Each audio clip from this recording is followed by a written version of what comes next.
Hey guys, Tyler here, and this is the Garage Warrior podcast and video cast. And I'm super excited today to have with me Eric Wong. How's it going today, Eric?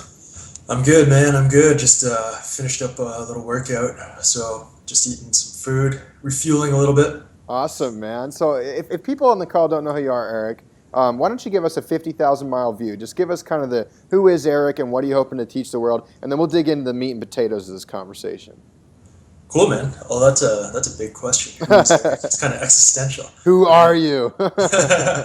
um, well, I started, I guess, started my own personal training business in 2005, back in Hamilton, Ontario. I'm up in Canada here, and that was just a typical personal trainer working with general fitness people looking to lose weight, that kind of thing. And I was always into sports and playing sports. I was training MMA actually at the time, and huge MMA fan for years. And my head instructor, his name is Jeff Joslin. He was fighting MMA, so I actually approached him after a little bit of going back and forth in my head, thinking, oh, I don't want to train this guy and then screw him up, and then I'll gas out, and then I'll get knocked out like he's a friend of mine. All these crazy thoughts going on through my head, and I'd never trained an MMA guy before either, so I guess they're valid. So, Right. but I did eventually approach him, and we started working together, and I trained him for his next fight, which was it was actually a title fight for a regional, or I guess a Canadian organization that's now out of business. But he won that fight and knocked a guy out in the first round, so that was all good. But one thing that was in the back of my head was, his conditioning still wasn't tested, so my methods, I guess, still weren't tested, so to speak. But then I think it was about 8 weeks or soon after that fight, he got a call to fight in the UFC, and that was pretty awesome. So we started training for that, and he fought a guy by the name of Josh Koscheck. Any MMA fans know he's still around and he's still fighting. He's a tough guy. Yeah. But he went into that fight, gave it his best, ended up losing a decision, but went all 3 rounds. And that was kind of, even though it sucked because he lost and he's a good friend of mine, it was a bit of validation that he was able to fight and compete. He just couldn't deal with the skill of Koscheck in his particular game. But his conditioning was there. He was fighting right till the end. He never gassed out. He told me he felt good. He looked good. It just wasn't his day, that fight. So that's basically how I got started. And then after that, all the guys in the area, and MMA was still a growing sport at that point. So there wasn't a lot of information out there about strength conditioning, training, and whatnot. So all the guys in my local area started to contact me, be like, "Hey, Eric, train me. What could we do? Let's start hooking up and training, working out." And that's basically how I got started working with MMA guys. And over time, I've transitioned from working with regular personal training people, want to lose weight, lose fat, that kind of thing, and then working with MMA guys, and it's just been like Right. that. Right. Now I'm pretty much only working with athletes, MMA guys, and I really don't work with general fitness too often now.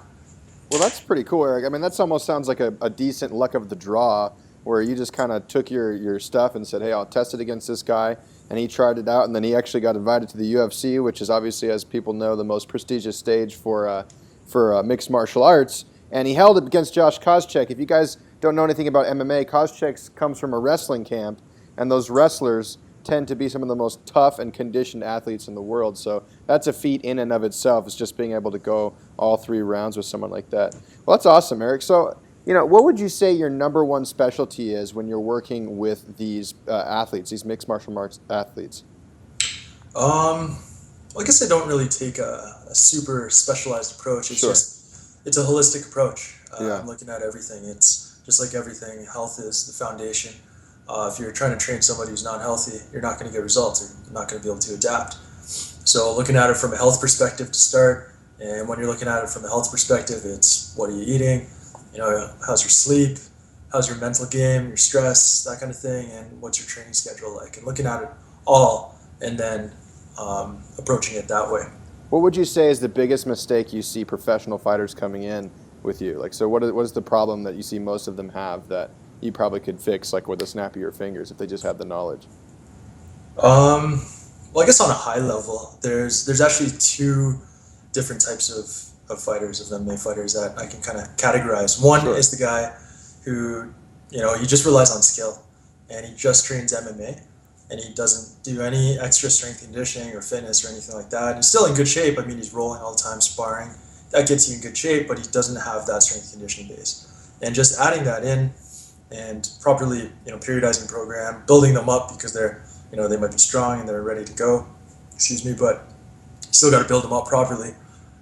That's a huge benefit for those guys. And then the other guys is the guy who does way too much and he's just going nuts, going crazy, and he's just always jumping around and just ready to work out. Just turn everything into a workout. Sitting down at the dinner table, does that 100 times just to get some extra squats in.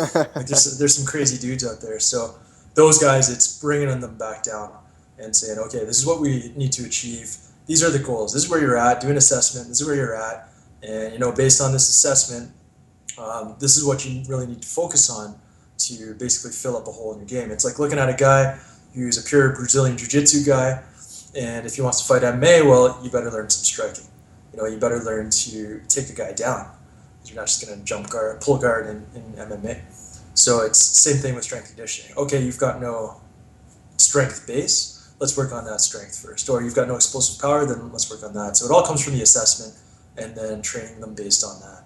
What specifically do you assess, Eric? I'm interested, do you have a particular set of exercises you like to run people through to get that base figured out? Yeah, totally. Over time, I've kind of been developing and tweaking it and Sure. training fighters and just pulling in all the data and then analyzing it. So I basically analyze guys in 5 different areas with respect to fitness and conditioning, strength conditioning. There's max strength, so the big lifts, basically, like squat, deadlift, bench press, overhead press. There's relative strength endurance, so we're doing pull-ups, push-ups, even throw muscle-ups in there, and one-arm push-ups, get some symmetry going. We got agility, so I've got a few different tests for agility. Cardio, so there's different tests of cardio, for example, resting heart rate, 400-meter run, how fast they do that, and how fast they do like a 2,400-meter run. And if they're not runners, we got alternate tests that we can do as well. Sure. And what's that? Power, of course, explosive power. So Olympic lifts, jumps, things like that. Awesome. And so you just pick the category that someone is the worst in, and then you just start hammering that. You start working on it one by one?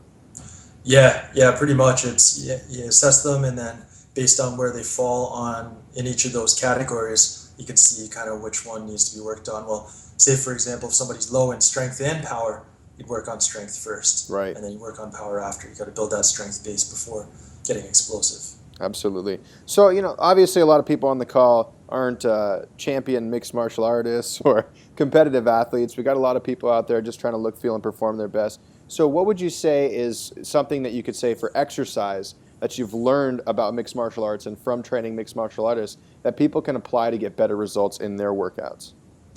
Well, definitely one thing that I've been focused on a lot lately and talking about a lot lately is the benefits of flexibility. Yeah.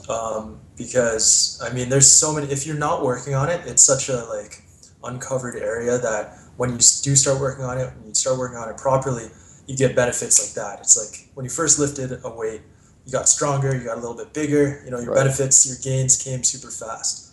So I find that starting guys on proper flexibility training has proven huge benefits, not only in being more flexible, my guys, for example, they got to throw kicks, playing weird positions on the ground, grappling and stuff like that. Sure. It's beneficial there, but also other things like exercises like squats, deadlifts, running. And the analogy I like to use is releasing the brakes. Yeah. Let's say you got tight hips, and every time you sprint, you're fighting against, say, your hip flexors on that extension. And if you just learn to loosen those up, you unlock your hips, then you don't have to fight them every stride. So you're not only getting faster because you're not fighting yourself, you're also going to save energy because you're not fighting yourself. So it's a huge area that, if you just dedicate some time to and some focus to, you can unlock some really, really powerful benefits. That's cool, man. I really like what you said about, people will go to the gym for the first time, or they'll start lifting weights for the first time, and they'll do it consistently 3 days a week, maybe resistance for 20 or 30 minutes, maybe some cardio or high intensity stuff for 20 or 30 minutes, and they'll get crazy results from that if they just stay consistent. But then, stretching is always this after fact, like, oh, I'll just do like a Yeah. little bit of hamstring or whatever. And usually it's on like worthless exercise. They're not actually performing stretches that are actually really that beneficial. That's a really cool point you bring up. How much time do you think is necessary for someone to see an improvement in their flexibility?